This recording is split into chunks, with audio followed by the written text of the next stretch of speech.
Hello बच्चों, let's see the question. Question says probability of A union B equal to 3/4, probability of A complement equal to 2/3 and probability of A complement intersection B, then probability of A complement intersection B is. और इसके लिए चार option हमारे पास given है। Option A is 1/12, option B 7/12, option C is 5/12 and option D is 1/2। So key concept for this question is, our key concept is probability of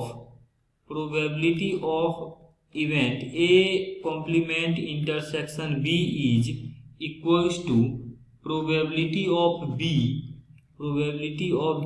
minus probability of A intersection B.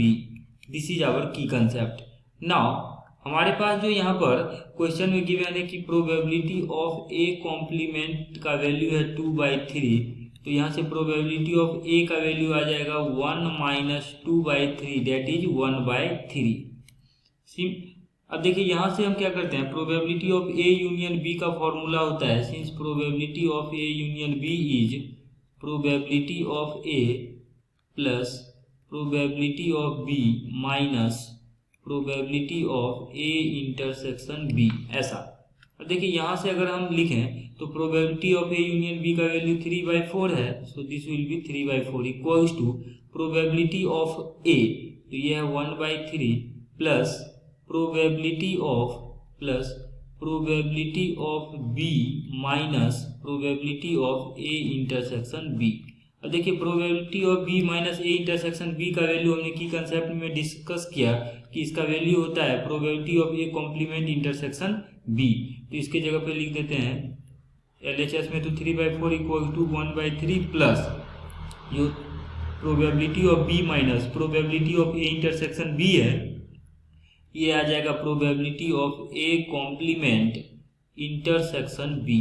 अब यहाँ से अगर हम probability of A complement intersection B निकालें तो ये आ जाएगा 3/4 माइनस 1/3।